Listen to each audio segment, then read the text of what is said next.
Hey, I'll see you on tour in Las Vegas, Chicago, and Grand Rapids. In Chicago, it's stand-up and a live panel show. Go to jimmydore.com for a link for tickets, and make sure you go to jimmydore.com. I'm here with the fellows from Due Dissonance, and I just want to I want to start off by showing this. So the guy who did it was a guy named Thomas Matthew Crooks. He was ID'd as the guy who shot Donald Trump. I heard it was a guy named Patsy McPatsy. No. Crooks, he was 20 years old from Bethel Park, Pennsylvania, which was about 40 miles south of the Butler rally. He used an AR-15 that was recovered at the scene, and he was apparently shot in the head after he tried taking out the former president. And here he is. That's him when he was in, I guess, high school. So Simon Ateba tweets out, he says, does it change anything that the 20-year-old Thomas Matthew Crooks, who attempted to assassinate Donald Trump yesterday, was a registered Republican?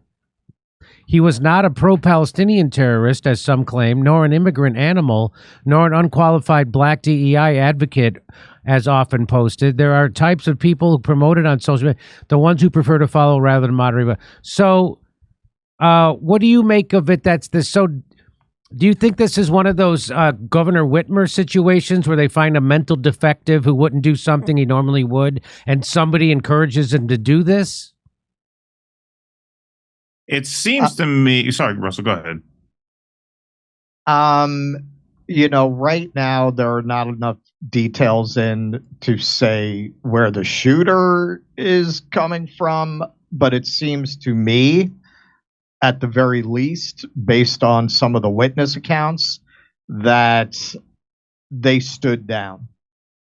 There's just no way that you could be that visible to so many witnesses with a rifle by the president without people who are supposed to be protecting the president letting it happen. So whoever this guy is. Yeah. So no, we're definitely going to get to that because I have footage of the people saying that they were telling the cops. So I'm going to show that.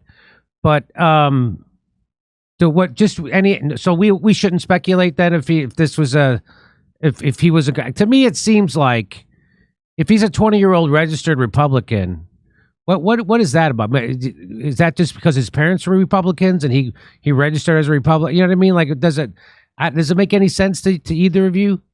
I mean, that would be my guess. I mean, dating back to the days when I first figured out that 9/11 was most likely an inside job, there were a few different competing theories as to how exactly it happened. And the one I most subscribe to is what they call the LIHOP theory, let it happen on purpose, LIHOP. Right. There are a lot of plots that exist. Some are created by the FBI. In the instance of the Gretchen Whitmer kidnapping plot, the Newburgh 4 terrorist plot, those guys were from my hometown. They were set up by the FBI.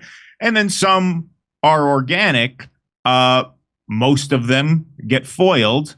Some don't. And the theory on 9/11 that I find most plausible is that there was word of a plot to attack the Twin Towers using airplanes, and that the government figured they could use it to their advantage, so they stood down. They let it happen on purpose. And if I had to guess, that would be the one I would subscribe to here. Again, the information is just too new to speculate too much, but my read on it, the more I learn about this shooter, is that, yeah, this is one of those instances of a disturbed, lonely young man who snapped, and nobody did anything to intervene. And I guess we're going to get into the mechanics of how this unfolded in a few minutes, so I won't step on that. But that would be my suspicion going in. So here's, you know what?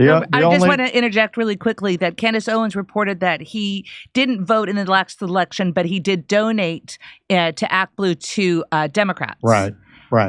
So he's a Democratic donor, even though he was, according to Simon Ateba, he was a registered Republican. Right. Go ahead, Russ.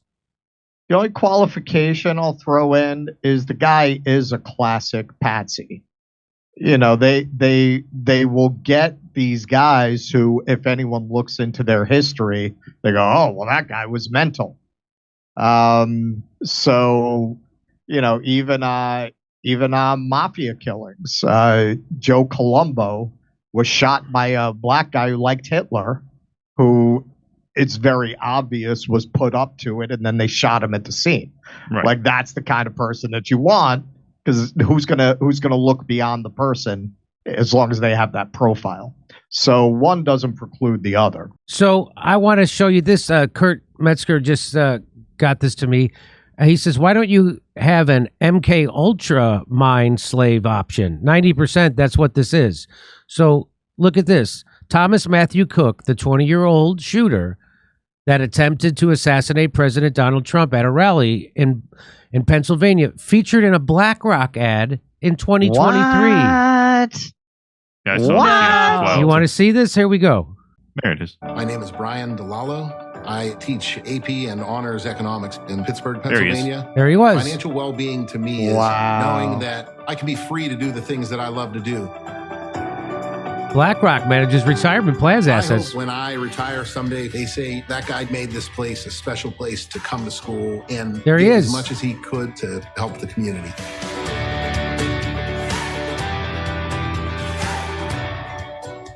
So when we kicked off this stream, I said this looks like they find a mental defective.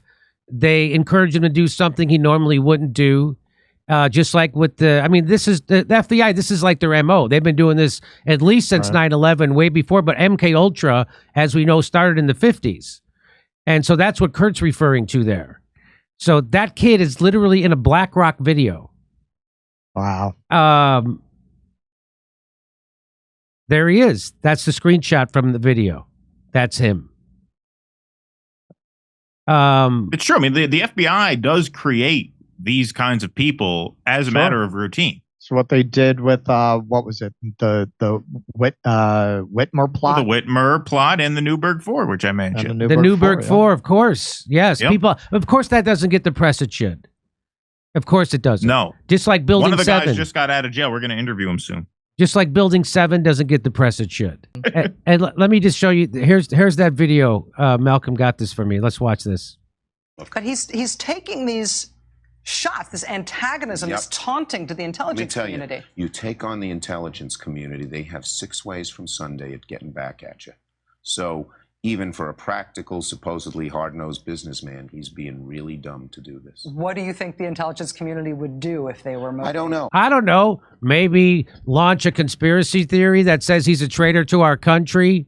Maybe not allow him to run his own foreign policy. Maybe try to impeach him twice, have 4 different bullshit indictments against him, and then maybe get a mentally defective to try to assassinate him. I don't know. I don't know what they would do. He says he doesn't know. But from what I am told, they are very upset with how he has treated them and talked about them. And so what Chuck Schumer just revealed there, and I've said this before, is that he gave the game away, that the president doesn't actually control the CIA or the FBI or the NSA or his own foreign policy, that they control him. There's a blob. There's a deep state that actually controls the president, and the president works for them. And if he doesn't, they're going to JFK him. That's what Chuck Schumer just told the public. Go ahead.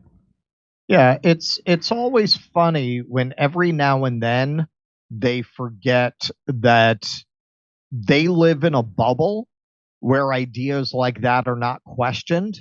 But if you say it in public, you're giving away things about how this all works that you really shouldn't be imparting to the public. Every now and then they forget to lie. And it's very revealing. You just had that Congressman Miller this week openly saying, we didn't believe that Biden was the only person who could beat Donald Trump. We believed he was the only person who could beat Bernie Sanders. So the same elites that want Biden out now, he can't really complain because they're the ones who installed him then. Every now and then they just tell the truth because they're surrounded by people where this would just be normal conversation. And they get picked up on a hot mic once in a while saying something like that. That's what happened with Schumer there. He forgot that the cameras were on, and the American public is not going to find that as amusing as him and his rich donors do. And just so you know, about to put a button on our point about the Secret Service and this being at least allowed to happen.